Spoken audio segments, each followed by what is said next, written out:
I'm very honored to be here. I've felt very welcomed in Austin, but Austin embraces the weird, so that works. And I may not be the littlest who in Whoville, which is a reference to an earlier keynote speech, but hopefully my voice will make a difference. I know that some of the things that I have to say may be hard for some folks to hear, but I'm asking people to try to hear without passing judgment, to try to listen with an open mind and realize that there can be multiple truths and multiple experiences. And I'm not asking you to agree with me, but to acknowledge that my perspective does exist and that by listening with open minds, we can create inclusive communities. On August 29th, 2013, the National Institute of Mental Health, I gotta move this bottle. The National Institute of Mental Health Director, Thomas Insel, announced that psychiatry's standard treatment for people diagnosed with schizophrenia and other psychosis needs to change. Well, I agree. There is a huge divide between intent and impact. What some people call treatment, other people like myself call torture.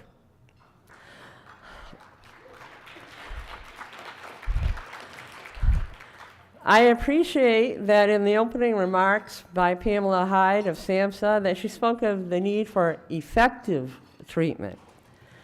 There needs to be alternatives to the traditional mental health system and the medical model. There needs to be an alternative to the serious, persistent, and disabling definition of life prescribed to people. There needs to be an alternative to a systematic approach to medication that left me more incoherent than when I was strung out on heroin. And I do like the idea of having the same rights and privileges as someone who shops on Amazon.com. But I have felt more like someone being consumed by the mental health system than a consumer of the mental health system.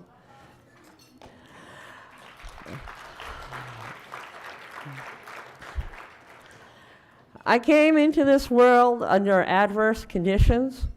I had early experiences of visions and voices, and they served me well as a child, and they served me in a way that the people around me did not. As a young adult, the voices and visions had become problematic. I used drugs for relief, and they worked until they didn't work. And despite my efforts, and I tried really hard, I could not find the right combination of drugs that would heal the hurt, fix my life, lift me out of poverty, or help me create a life worth living. They did help me to stay alive at times, but they also contributed to the creation of new traumas. I went to 12-step, got clean and sober, and people will ask me, "Aren't you proud?" And I was like, no, this is a huge loss.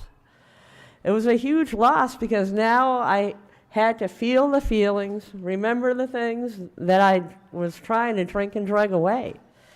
In the rooms of AA and NA, I found the support not to pick up a drink or a drug, but found no room in the rooms or outside of the rooms to discuss my extreme distress and extreme states. At times I sought mental health treatment, at other times it was forced on me. I was told that I had a serious mental illness and that the most I could hope for was some periods of not being in the hospital, that I needed to take medication for the rest of my life and would not be able to work. I was told it was like diabetes. The medications dulled everything, not just my distress, but also my ability to read and think and be physical. And those were the things that I felt good about myself. Those were my strengths, and they were taken away. So that was not a life I wanted to live. I started rejecting this course of treatment and got on the merry-go-round, going in the hospital, being turned into a zombie, getting out, quitting the drugs, the medications, feeling alive, and then being overwhelmed and ending up back in the hospital. I wasn't finding any support for the idea of trying to get off medication. I wasn't finding any support for other options than medication. But I realized again that there was not a right combination of drugs or medications that would heal the hurt, fix my life, lift me out of poverty, or help me create a life worth living. The medications did help me stay alive at times and frequently contributed to the creation of new traumas. They also left me with neurological damage, so I have one of the dumbest smartphones around because that is the way it has to work for me. I came to the realization that no one was going to rescue me or fix me, that I had to rescue myself, that I had to figure out my own way of being able to walk through this world.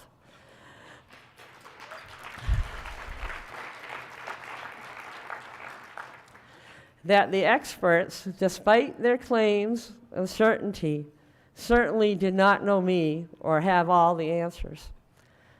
And then I remembered what Bill Wilson, the founder of AA, was told by his doctors. He was told that he was an alcoholic of the hopeless variety, and that the most he could hope for was brief periods of sobriety and an early death. And I remember that Bill W. had found his path through a peer movement, and that the therapeutic value of those who have similar experiences, sharing their experience, strength, and hope with each other is unparalleled. And I went online to see if there was something like that based on mental health. And I was fortunate enough to discover that there was a Western Mass recovery learning community space within walking distance of my house. And when I met the folks at the RLC, I found that there were people there who had gone through similar things, had been told similar things by providers, and yet they were changing their lives in positive ways and living lives that they were told were not possible. And so I began to believe it might be a possibility for me to create a life worth living, a life beyond the trauma, beyond the addiction, beyond the labels, and beyond the medical model. And as Sarah says, you know, for some of us it comes quicker and some slower. but I'm here now. So I did not appear to have much going on for me when I visited the spaces, but people like Oryx Cohen would always say hello. You know, I sat in the corner and I didn't talk to anybody, but people still came up and acknowledged my presence. And they held a vision of wellness and ability for me that I was not holding for myself.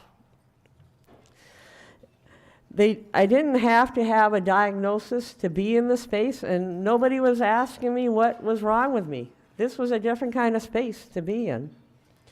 It was a safe space, and that people had a non-judgmental approach, and the questions they asked were, what's going on?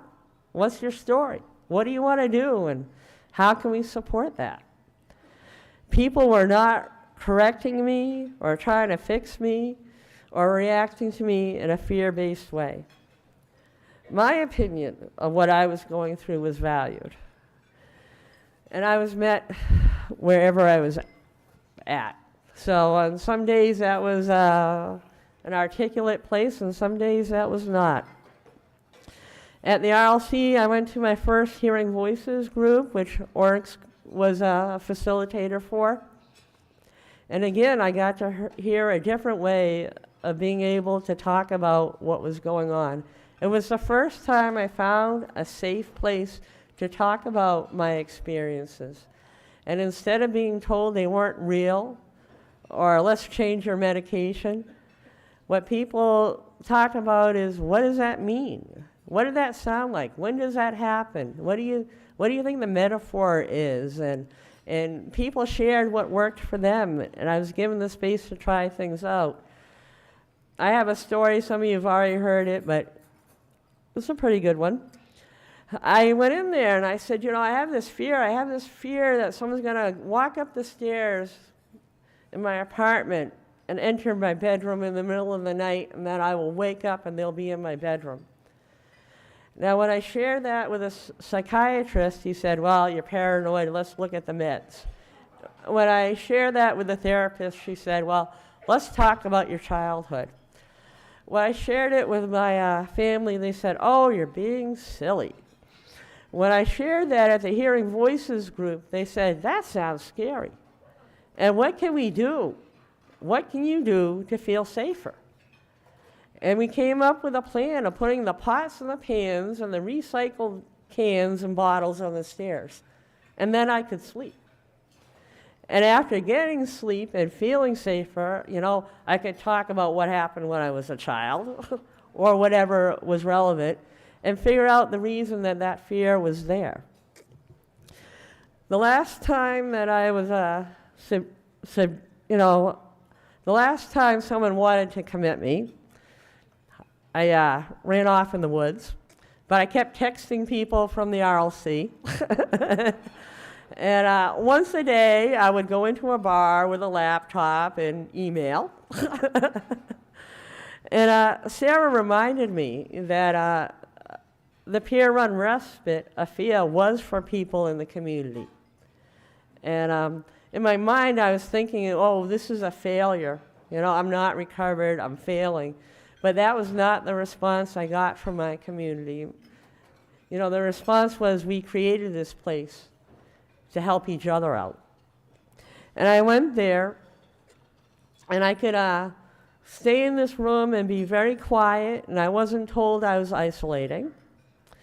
And I could go in and out of that room when I wanted to. And that was very different than being in the hospital. And it allowed me to learn that I could make it through an extreme state without being extremely drugged by a doctor. And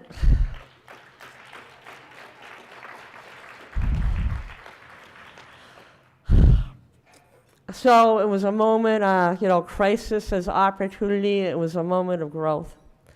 And with the rights and self-advocacy and support I've gained from the RLC, I was fortunate enough, after 20 plus years, to finally find a psychiatrist who would work with me around getting off medication. And when I met him, I was nonverbal. I would have little note cards. I would hand him note cards. And he still gave me the power of choice.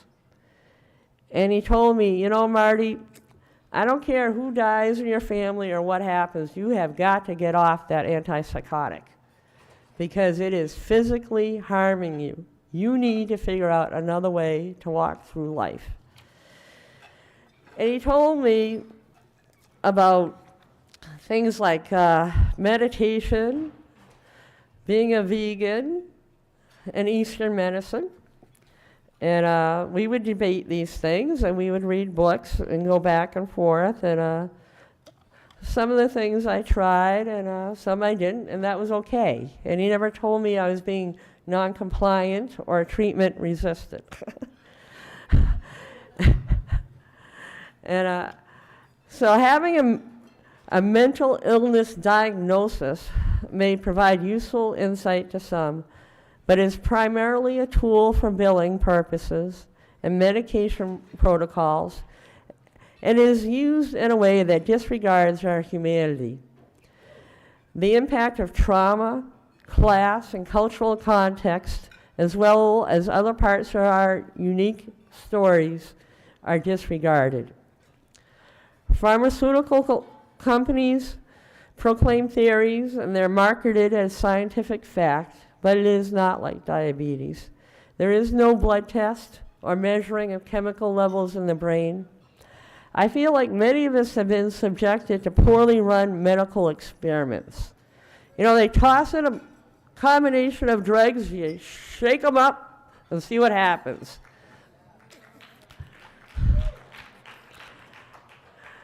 And I'm left to ponder which of my difficulties are due to the trauma and which are due to the treatment I received. At this point in my life, I can get my criminal record expunged, but not my mental health records. The pathologizing of my experience continues to impact my rights. I have 4 grandchildren, and social services said that because I had a serious mental illness, I could not be left alone with the 1 grandchild that my daughter was adopting. This decision was not based on any action or inaction of mine, but based on a label that I was given. Oppression, force, coercion are effective if the goal is control, but are not what I consider to be effective healing approaches. At the Western Mass RLC, we work to build inclusive communities. People are allowed their own beliefs, and agreement is not required. We respect self-determination in each other, a person's right to determine what is helpful to them. You know, so if people want to take prescribed drugs or unprescribed drugs, the question is what works for you. We advocate for informed decision-making and exploration of alternative perspectives so people can have options and can decide for themselves what is helpful. I now have enough distance from medication and diagnosis that I can pursue creating the life that I want to live and move forward to align my body with my spirit. And I'm working on the financial aspect of that change. I have a community that supports me. Even when they can't understand what it is I'm going through, they respect me and support me in making that decision. I enjoy running groups in the same institutions that I was formerly confined to. It pains me to see people being told the same things that I was told. It pains me to see them suffering the same physical damaging effects of the same medications that I was forced to take. However, I'm happy to be able to share the possibility of recovery and perspectives beyond the medical model. And it is great to meet up with folks when they get out and see them engage with life and find value and meaning in the RLC and within themselves. So I can't sing for you, and it wouldn't be pretty if I did. But I have a video, and the RLC has some people who can represent in that department very well. And there are folks in this video who used to visit me when I was locked up, and there are folks in this video who I visited when they were locked up. And now we support each other to create the lives that we determine to be worth living. Thank you.